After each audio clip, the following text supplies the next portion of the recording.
getting ready to board the flight. Where's it at? Maybe over there. Ready? Yeah. Are you excited? Hey Andrew, are you excited? I'm excited. I'm sitting here doing 16,000 comments that I got behind on. No, but I really do love y'all's comments, but I really did get really behind, so I apologize. I didn't respond to some of you, but we've already been asked once if we're YouTubers. I think this big honking camera gives it away. We hadn't been on the truck 30 seconds and someone said, are y'all YouTubers? We're sitting here at the gate waiting on our friends, Jess and Jeremiah. We actually get to fly with them. I'm pretty excited. Are you? Yep. That'll be fun. You know, flying with Jeremiah is going to be fun. And we got here super early. I always want to be early.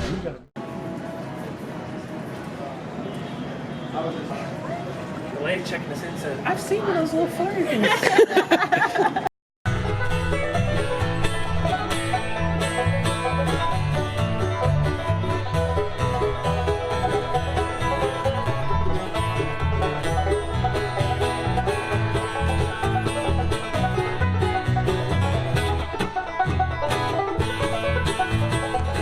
So we finally made it to San Francisco, and now we are standing in baggage claim, or walking up, should I say. It feels so good here.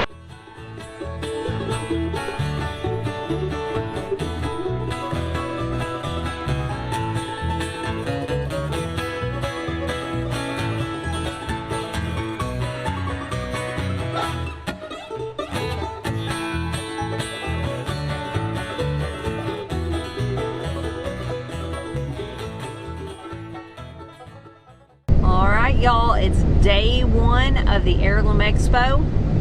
Traveled all day yesterday to get here. We're pretty tired, but still feeling good, aren't we? Oh, yes. Driving this big old van that we'll be sharing with Farm Alarm later. They had a lot of travel problems, so they're resting a bit. We'll be hooking up with them later. We've already seen a lot of YouTubers. Hopefully we'll get some footage of them. Driving through lots of vineyards. It's really pretty here. It's totally different than what we're used to. I'm gonna try to get some footage of some of the vineyards. It's just, we feel like a little bit of fish out of water. You think? Maybe a lot. And as soon as we open our mouth, they know we're not from around here. So, but California is nothing like I pictured out here where we're at. Now San Francisco was just like Full House and Rice-A-Roni commercials, and just like I thought it was going to be. It was really cool.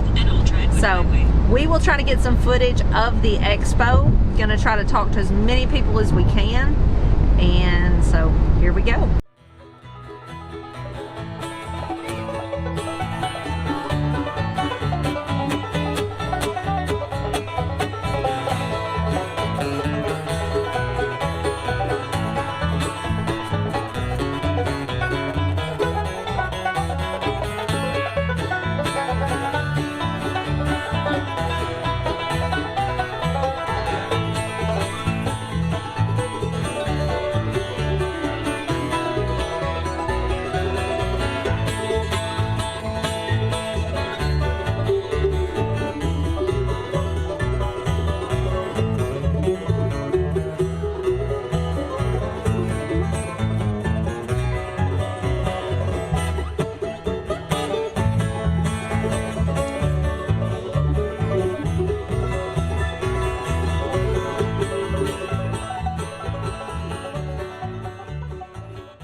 Y'all, I have not filmed as much as I should.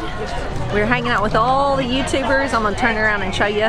But we are going to watch White House on the Hill. Jake and Becky do their speech on hatching eggs. And I'll try to get you a few clips of that. But they're the first one of us to speak at this thing. It's awesome. It's huge. There's people everywhere. So I'll try to do better about filming.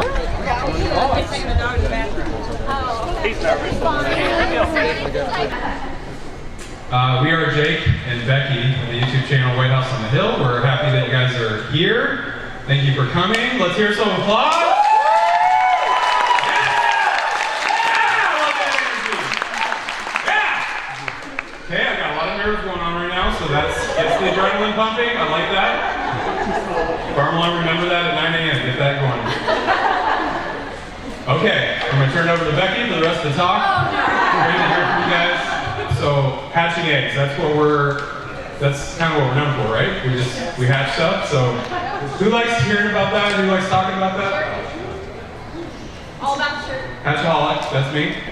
You guys like hearing about that? You guys have any questions for us? We'll answer them throughout the time. Here you go. Is that better? Hey! Wow. Big applause for that! Let's go!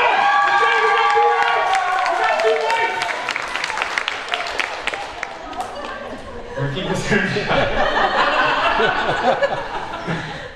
Kind of stuck in no-win jobs. Right, absolutely. Yeah, just working just for the, the money, and really didn't have a clue of what we wanted to do, and so we got the itch and ended up selling the house and moving out to a little bit of farmland. Let me stop you. It wasn't an itch. It was I was working around the clock. I was working 4 jobs at one point. I was working like a delivery job at 6 a.m.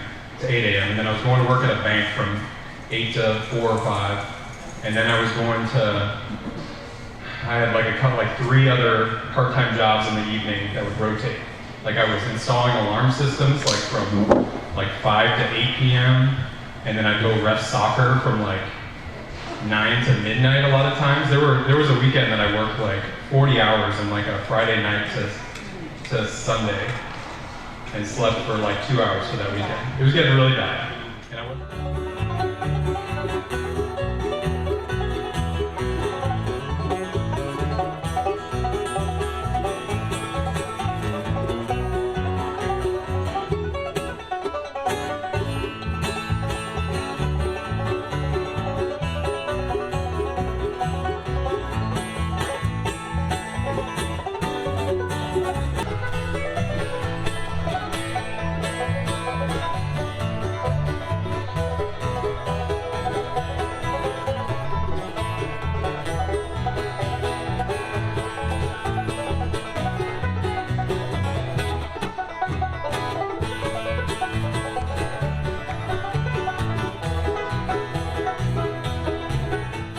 All right, we're here with Jason and Lorraine from Sow the Land, just kind of chit-chatting. And I just asked them a question and thought we'll just turn the camera on and let y'all see too. So we're just kind of talking about what took y'all clear across the country from, this is kind of home to y'all, I guess. Right, yes it is. So we're from Southern California, but I think what we fell in love with clear across the country was really the community. The community we fell in love with. It was a combination of us wanting to grow more of our own food and like being out of traffic and smog and being a more cleaner environment. And plus we like the mountains, so North Carolina mountains are awesome. So it was a combination of all those things, and then the community there. We really fell in love with the community, and a lot of like-minded homesteaders there in that area. And just, I think it's just the whole area. It like draws people to that area. Y'all have a tight community there. It seems, from all of us watching all of y'all in North Carolina and that area. And there's so many other people that are not on YouTube and social media, like that we don't even put on our show. They're not on social media at all, and just meeting those people. But they're still out living it out. Yeah, everyone's just still like, we have this neighborhood community of homesteaders that they can help us out with like questions on how to do things, and it's great. It is great because some things they've encountered, they can help you with. That you can't learn everything until you go through it with animals and gardens and everything. Yeah, and everyone has a really good story of how they started and how they started homesteading. So I think that's really awesome. And it's great to get together with them because they're all like-minded. Yes. Like, how you've gone to a potluck before and you're kind of like, you don't have anything in common. You're like on fire about like growing food and raising your own animals and no one else is. But it's great because this community is like all around us, and where we're at, and it's great. Like we're not the weird ones. Right. No, you found your people? We've been there. We've been there. Oh yeah, we've been there too. That's awesome. All right, I doubt there's anybody out there that hadn't heard of you, but just in case, tell them what your YouTube channel is. It's called Sow the Land. I think like the food and the health is like everyone's common thing. It's like you're just tired of everything's being put in your food, and like then you take medicines, and then that causes another side effect, and more medicines, and it's just that kind of brings us all together. The food. It's Yeah. all about the food. Yeah. It starts there. Yeah. And then the community like hooks you in. Yeah. All right. Well, if y'all haven't heard of them, go check them out.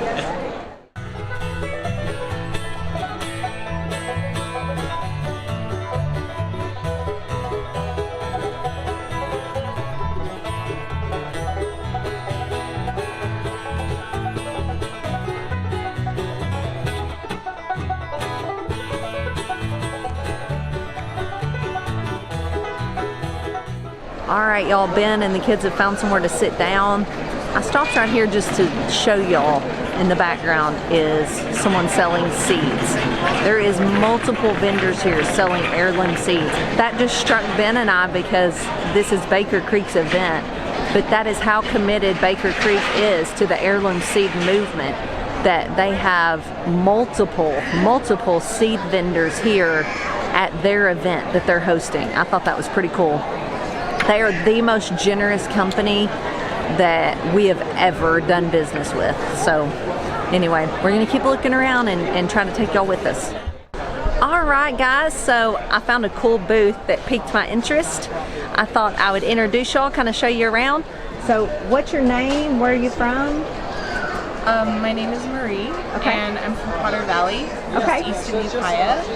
And we're sharing this booth also with our friends Heartfelt Fiber Farm, Okay. who are about 12 miles up the road from here, Not far. not very far. And we both raise a breed of sheep called a Wessant sheep, Oh, cool. which are a heritage breed. They are one of the oldest remaining breeds of sheep in the world.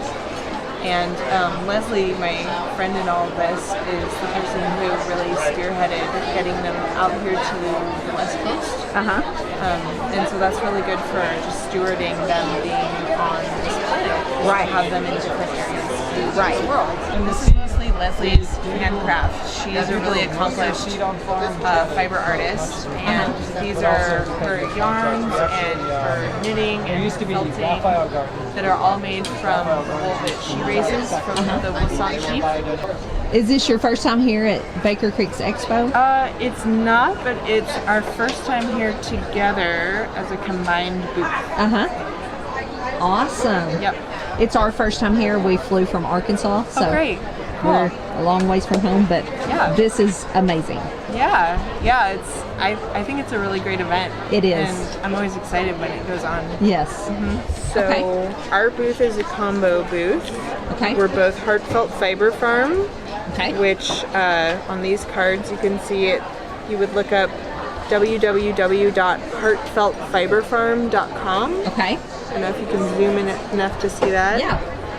And, I then can put a link. perfect. And then there's also Full Circle Wool, Okay. and we're at www.fullcirclewool.com. Okay. Thank you. Thank you. All right, we found another awesome vendor.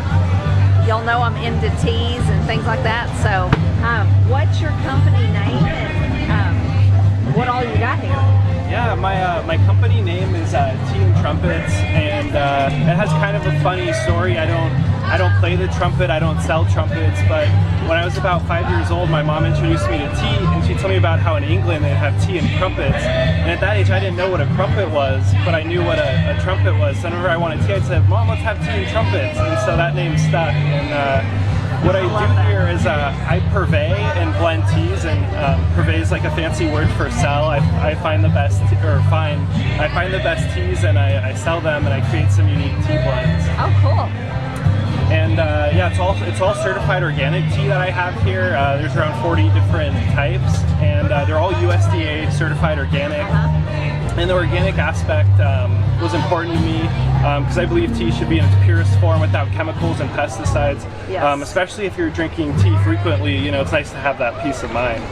And I love tea and coffee, and I've read about it, and tea and coffee are some of the most heavily sprayed things, and they're the things we've taken on a daily basis. So it's important to me too. Yeah. Do you sell online? I do. My website is teatrumpets.com. And yeah, it's flat rate shipping anywhere in the United States. Yeah. They're based right out of Santa Rosa? Yeah, I'm based here in Santa Rosa. I don't have a retail location, but I do a lot of farmers markets and sell to restaurants and cafes and grocery stores. Cool. I tasted, what's the blend for today? Turmeric spice. Yeah, it's really good. Really, really good. Thank you. And I've been looking, he's got these cool bottles, glass bottles with the tea strainer in it. All right, so y'all check him out. We'll put a link below to how you can order from him. What's your favorite blend that you make? I like my chai. I can show it to you here.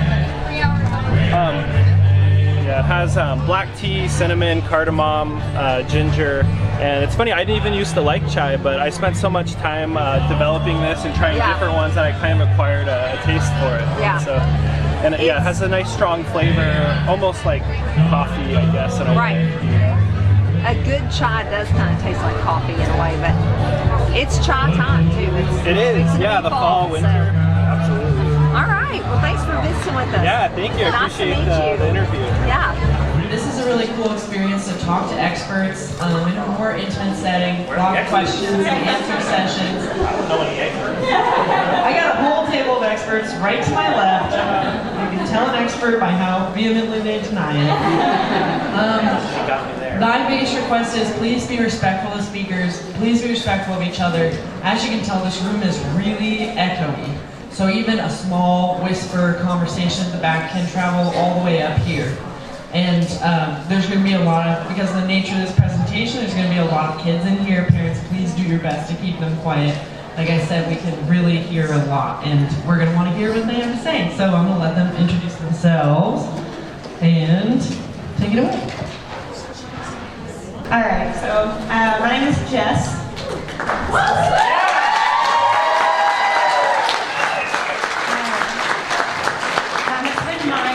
Maya and I,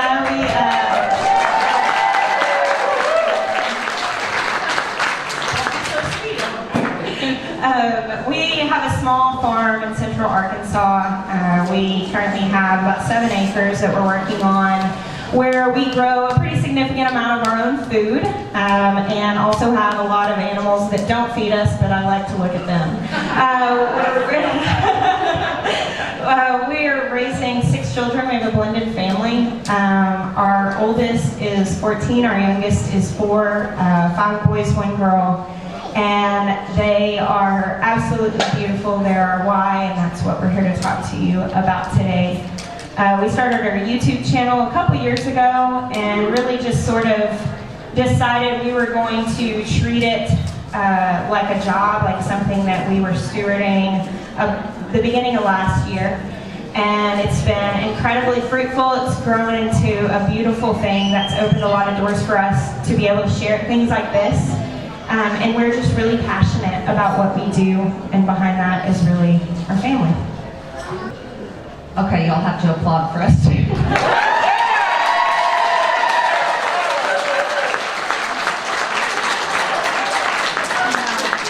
I'm sure we're not foolish enough to think y'all came to see us. Y'all came to see the lady on the end of the table, I know, but we are Ben and Andrea from VW Family Farm. We are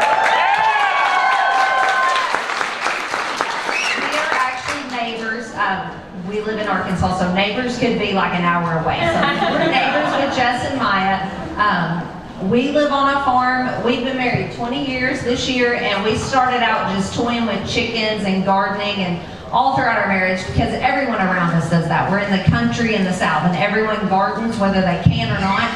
And I mean can, like canned vegetables, not whether they can. Yeah. So it, but through health struggles and things like that, which seems like that's what brings all of us together is our health, because it's no respecter of persons. You can take care of your body and still have health problems. And so we all care about what we're putting in our body, and that's what started this journey for us in 2012. And we started thinking, you know what, maybe we could raise part of our food, and then it turned to maybe we could raise all of our food. And so it just became a challenge to us. I was raised in the city. I was a city kid. I actually had never seen a chicken or touched a chicken in real life until like I was 20 something and I went to the fair. Like I was totally 100% oblivious to this process, but I wanted it so bad, inexplicably. I wanted to have a farm. And so when we got into this, like we had no knowledge of what to do. One of the things I really wanted to point out, which is just when we chose this name, I didn't realize the magnitude of it. But sitting at this table is different stages of what we're talking about. Okay, so first generation, right? We want our kids to take this further than us. You know, whatever God has for us, you know, sitting at this table or whatever it is, you know, for each individual family. I hope that when our kids take the torch, that I want to enable them to teach them now to go past it, so they can teach their kids, so they can affect more change and inspire more people. Like, that's what I want to do. On this side of things, like, his grandfather left a legacy of 700 acres for them. And so, like, you see how it's just two different stages of the same dream. And actually, I was not raised in the country or on a farm either. I was on a state champion golf team. Like, I had a totally different life than this, and then got into this, and I've said this before, but it sounds so corny, but it's so true. I found the real me. Like, this life might not be for everyone, gardening and raising food and all that, but it's for me, and I love it. And I wasn't really even a hard worker, as I was pretty lazy as a kid at the team. But you grow a garden, and that will get the lazy out of you really quickly. I mean, there's always something to be done, and every stage of it is hard. It's enjoyable, but it's molded me into a better person too. So